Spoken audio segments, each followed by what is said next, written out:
What if I told you that the greatest pharmacology laboratory in human history wasn't built by scientists in lab coats? It was built by nature over 400 million years of evolution. And the people who figured out how to use it weren't researchers with billion-dollar budgets. They were healers, shamans, monks, and grandmothers who watched, tested, observed, and passed their findings down for thousands of years with a seriousness that would put most modern clinical protocols to shame. Here's the uncomfortable truth that the pharmaceutical industry doesn't want you sitting with for too long. Plants were our first medicine, our only medicine. For 99.9% of human existence, every infection, every wound, every fever, every chronic condition was treated with plants. And humanity didn't just survive that period, it thrived. It built civilizations, it crossed continents, it populated the entire earth, all on plant medicine. Then about 150 years ago, we decided that was all nonsense. We replaced millennia of accumulated botanical knowledge with synthetic molecules, patented them, marked them up 1,000%, and called it progress. And now, after decades of rising chronic disease, antibiotic resistance, opioid epidemics, and side effect cascades that require more drugs to treat, modern science is quietly circling back. Peer-reviewed journals, clinical trials, molecular analysis, and study after study is arriving at the same conclusion. These plants work. They've always worked. And today, I'm going to show you 11 of them that ancient healers got right thousands of years ago, and that modern research is finally catching up to. Stick around, because number 7 on this list was used by ancient warriors to survive wounds that should have killed them. Military researchers just published findings showing it activates a healing pathway that no synthetic drug currently replicates. And number 11, the last one, the one I saved for the very end, has been used on every inhabited continent for over 5,000 years. Neuroscientists just discovered it rewires how the brain processes stress, and most doctors still have no idea. Subscribe right now, because every week we prove that the ancient world wasn't guessing. They were discovering, and the discoveries still hold. Let's get into it. Number 1, aloe vera, the plant of immortality. The ancient Egyptians called it that, not as poetry, as a medical classification. Aloe vera has been documented in healing traditions for over 4,000 years. Cleopatra used it daily on her skin. Alexander the Great conquered the island of Socotra specifically to secure aloe supplies for his soldiers' wounds. When a military commander redirects an entire campaign for a plant, that plant is doing something extraordinary. Modern research confirms what every ancient civilization observed. Aloe vera gel contains over 75 bioactive compounds, including polysaccharides, glycoproteins, vitamins, enzymes, and minerals that work synergistically. Clinical studies show aloe accelerates wound healing in burns and surgical incisions, reduces inflammation in the digestive tract, supports tissue repair at the cellular level, and has documented antimicrobial properties. The compound axamanin in aloe stimulates macrophage activity, directly enhancing immune response at wound sites. Studies on inflammatory bowel conditions show aloe juice reduces symptoms and inflammatory markers. Traditional use was elegant in its simplicity. Split a fresh leaf. Apply the gel directly to burns, cuts, and skin irritations. Drink the juice for digestive inflammation. The same prescription given 4,000 years ago is the same prescription that works today. Aloe got reduced to an ingredient in cheap after-sun lotion, but what it actually does, tissue-level repair backed by genuine immunological mechanisms, is something billion-dollar wound care companies are still trying to replicate synthetically. They haven't matched it yet. Number 2, turmeric, the inflammation master. Turmeric, curcuma longa, has been the cornerstone of Ayurvedic medicine for over 4,000 years and was used across Southeast Asian, Chinese, and Middle Eastern healing traditions. It was applied to wounds, consumed for digestive complaints, and prescribed for what ancient physicians described as diseases of excess heat, their term for systemic inflammation. Modern science has now published over 12,000 studies on curcumin, turmeric's primary bioactive compound. The findings are staggering. Curcumin inhibits NF-κB, the master transcription factor that activates inflammatory genes throughout the body. It modulates COX-2, the same enzyme targeted by ibuprofen. It regulates over 700 genes involved in inflammation, cell survival, and immune function. Clinical trials show turmeric supplementation reduces pain and stiffness in osteoarthritis patients, lowers inflammatory markers in metabolic syndrome, improves endothelial function in cardiovascular disease, and shows preliminary benefits in neurodegenerative conditions. Here's what the ancient physicians understood intuitively that took us millennia to articulate scientifically. Chronic inflammation isn't a disease. It's the soil in which nearly every disease grows.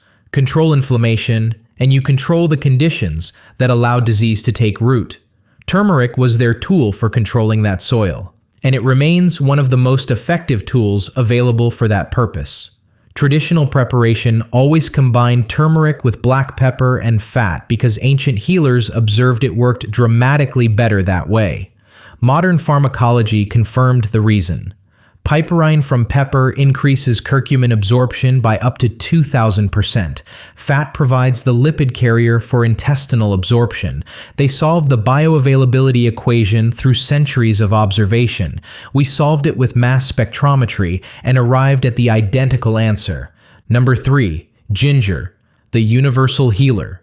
Ginger, Zingiber officinale, holds a position in herbal medicine that almost no other plant can claim. It appears in Chinese, Indian, Arabic, Greek, Roman, and African healing traditions. Every major civilization that encountered ginger independently classified it as essential medicine. That kind of cross-cultural consensus isn't coincidence. It's convergent discovery. Ginger contains gingerols and shogalls that inhibit prostaglandin synthesis, reduce inflammatory cytokines, and modulate pain pathways through mechanisms that modern pharmacology is still fully mapping.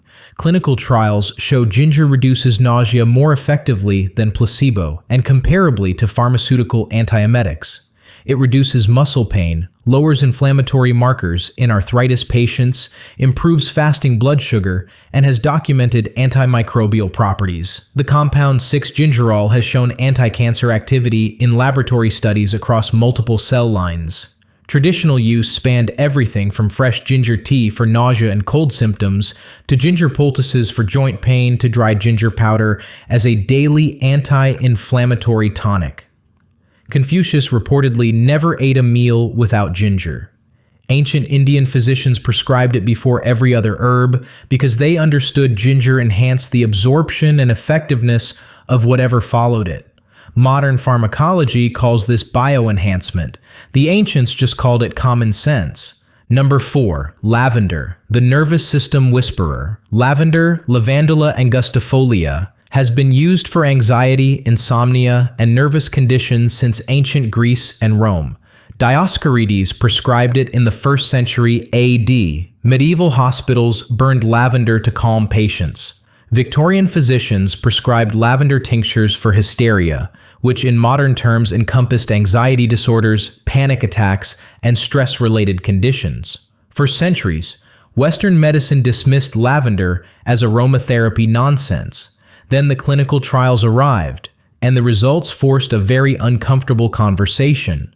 Studies show oral lavender oil supplementation reduces anxiety scores on validated clinical scales comparably to pharmaceutical benzodiazepines, without the sedation, without the dependency, without the cognitive impairment, without the withdrawal syndrome. The compound linalool in lavender modulates voltage-gated calcium channels in neurons, reducing excitatory neurotransmission through a mechanism that's pharmacologically distinct from any current anti-anxiety drug. That means lavender isn't just a weaker version of pharmaceutical anxiolytics. It works through a completely different pathway, one that the brain doesn't develop tolerance to, one that doesn't require escalating doses. Traditional use included lavender tea before bed for insomnia, lavender sachets placed near the pillow, lavender oil applied to temples and wrists for acute anxiety, and lavender baths for generalized nervous tension. Every single one of these applications has at least preliminary clinical support. Lavender got dismissed because it smells nice. And the medical establishment apparently decided that anything pleasant couldn't possibly be therapeutic. The calcium channels in your neurons disagree. Number 5. Garlic, the infection destroyer. Garlic, Allium sativum, has been used as medicine for over 5,000 years. Egyptian medical papyri list it in over 20 medicinal preparations. Roman soldiers ate it for stamina. During both world wars, garlic was used as an antiseptic for wounds when conventional supplies ran short. It was called Russian penicillin because Soviet physicians relied on it when antibiotics were unavailable.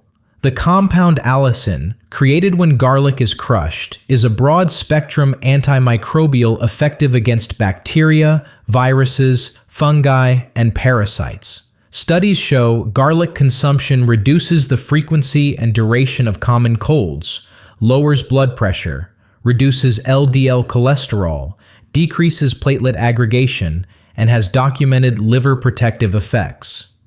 Recent research shows garlic compounds can even disrupt bacterial biofilms, the protective structures that make chronic infections resistant to antibiotics. Here's what makes garlic remarkable in the modern context. We're facing an antibiotic resistance crisis that the World Health Organization calls one of the greatest threats to global health. Bacteria are evolving faster than we can develop new drugs, and garlic's antimicrobial mechanism has been working for millennia without generating comparable resistance. Ancient healers didn't know about bacterial evolution, but they chose a medicine that happened to be evolution-proof. The traditional use was straightforward: fresh garlic, crushed and consumed raw for maximum allicin content, cooked in food for milder but sustained antimicrobial and cardiovascular benefits, applied topically to infected wounds. The ancient world's most reliable antibiotic costs almost nothing and grows in any garden. And we replaced it with synthetic molecules that bacteria learned to outsmart within decades. Number 6. Peppermint, the digestive alchemist. Peppermint, Mentha piperita, was found in Egyptian tombs dating to 1000 BC. Greek physicians prescribed it. Roman banquet halls were scented with it. For over 3,000 years, it was one of the most commonly used digestive medicines on Earth. Clinical research has now validated what those 3,000 years of observation established. Peppermint oil capsules significantly reduce symptoms of irritable bowel syndrome in randomized controlled trials. Menthol relaxes gastrointestinal smooth muscle through direct calcium channel antagonism, reducing spasms, pain, and bloating. Studies show peppermint relieves tension headaches when applied topically, opens bronchial airways for respiratory relief, and has antimicrobial properties. Traditional use was peppermint tea after meals, peppermint oil on temples for headaches, and steam inhalation for congestion. An entire pharmaceutical category of antispasmodic drugs exists to do what peppermint does naturally. The drugs require prescriptions, carry side effects, and cost exponentially more. Peppermint requires a teacup. Number 7. Yarrow, the warrior's wound herb. Here's the one I teased at the beginning. Yarrow, Achillea millefolium, carries the name of Achilles himself because legend says the Greek hero used it to treat his soldiers during the Trojan War. But this wasn't just mythology. Roman legions carried yarrow as standard battlefield medicine. Medieval knights packed it in their armor. Native American warriors used it independently for the same purpose an ocean away. When two civilizations that never contacted each other arrive at the same plant for the same use, that's not folklore. That's convergent empirical validation on a continental scale. Modern research shows yarrow contains achillene, a compound with genuine hemostatic properties that accelerates blood clotting at wound sites. The plant also contains anti-inflammatory flavonoids, antimicrobial sesquiterpene lactones, and analgesic compounds that reduce wound pain. Studies confirm yarrow extracts promote wound closure and inhibit bacterial growth in wound environments.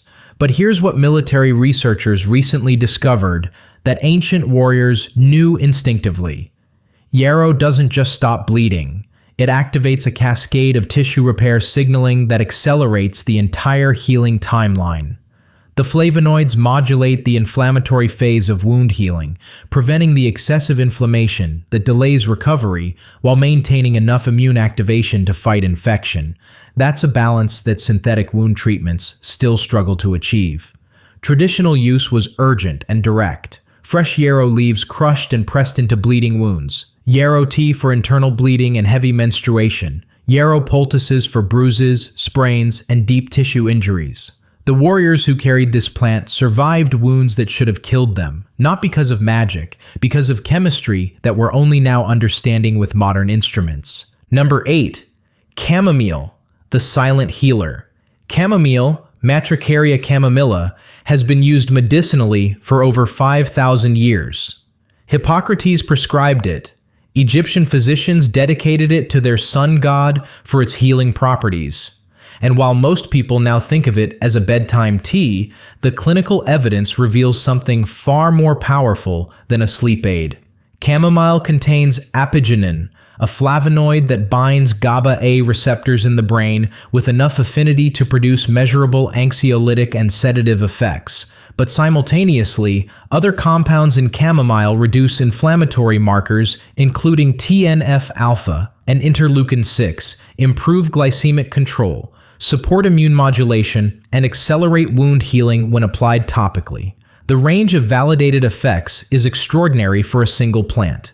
Clinical trials show chamomile improves sleep quality, reduces anxiety symptoms, improves blood sugar markers in diabetic patients, and reduces symptoms of generalized anxiety disorder. Traditional preparation required a proper infusion, flowers steeped covered for 10 or more minutes to prevent volatile compounds from escaping as steam. That cover on the cup wasn't etiquette, it was pharmacology. Chamomile got dismissed as gentle. In medicine, gentle became a synonym for weak, but gentle and effective are not mutually exclusive. Chamomile is both, and the clinical data says so with increasing confidence. Number 9. Calendula, the tissue regenerator. Calendula officinalis, was the wound herb of every European monastery garden for centuries. Military surgeons, midwives, and village healers all relied on it. Modern studies confirm calendula extracts stimulate collagen production, increase angiogenesis at wound sites, accelerate epithelial closure, and have documented anti-inflammatory and antimicrobial effects. Clinical trials show calendula cream reduces the severity of radiation dermatitis in cancer patients. The triterpenoids and flavonoids in the flowers modulate wound site inflammation with a precision that supports repair without suppressing necessary immune activity. Traditional use was fresh petal poultices on wounds, calendula-infused oil for chronic skin conditions, and calendula salve for burns and surgical incisions. This plant was the standard of wound care for centuries of European medicine. It didn't stop working. The medical profession simply stopped using it. Number 10. Valerian, the original sleep medicine. Valeriana officinalis was prescribed for insomnia by Hippocrates and Galen. During World War II, it was used in England to relieve civilian anxiety during bombing raids. The root contains valerianic acid that inhibits the enzymatic breakdown of GABA in the brain, effectively amplifying the brain's own calming neurotransmitter. Clinical studies show valerian improves sleep onset latency and overall sleep quality without morning drowsiness or dependency risk. Unlike pharmaceutical sleep drugs that override neurochemistry and carry significant side effect profiles, valerian supports the brain's existing sleep mechanisms. Traditional preparation was a decoction, root simmered for 15 to 20 minutes, not merely steeped. The resulting tea has a strong earthy aroma that ancient herbalists considered the signature of its potency. Valerian got replaced by drugs that work faster but create dependency, cause cognitive impairment, and produce rebound insomnia when discontinued. Valerian works more gradually, but it works with your brain, not against it. And after 2,000 years of continuous use, it has never produced a dependency crisis. Number 11, ashwagandha, the stress rewirer. And here we are, the final plant, The one I saved for last because the research behind it isn't just catching up to ancient wisdom, it's revealing something about this plant that even the ancient healers might not have fully understood. Ashwagandha, Withania somnifera, has been the most important herb in Ayurvedic medicine for over 5,000 years. It was prescribed for stress, fatigue, anxiety, cognitive decline, immune weakness, and what ancient texts called depletion of life force. Western medicine ignored it for a century. Then the neuroscience started, and what researchers found changed the conversation permanently. Ashwagandha doesn't just reduce stress symptoms, it fundamentally alters how the brain processes stress at the neurochemical level. With analytes cross the blood-brain barrier and modulate GABA receptors, serotonin pathways, and the HPA axis simultaneously. The HPA axis is the master regulatory system governing your entire stress response. When it's dysregulated, everything downstream breaks. Sleep collapses, anxiety escalates, inflammation rises, immunity falters, hormones destabilize, cognition deteriorates. Clinical trials show ashwagandha reduces cortisol by up to 30%, improves anxiety scores comparably to pharmaceutical anxiolytics, enhances sleep quality, increases testosterone and fertility markers in men, improves thyroid function in subclinical hypothyroidism, and reduces C-reactive protein. Neuroscientists recently discovered something even more remarkable. Ashwagandha appears to promote neuroplasticity, the brain's ability to reorganize and form new neural connections. It supports the regeneration of neurites and the reconstruction of synaptic networks damaged by chronic stress. It doesn't just calm the stressed brain, it helps rebuild it. That's not symptom management, that's structural repair.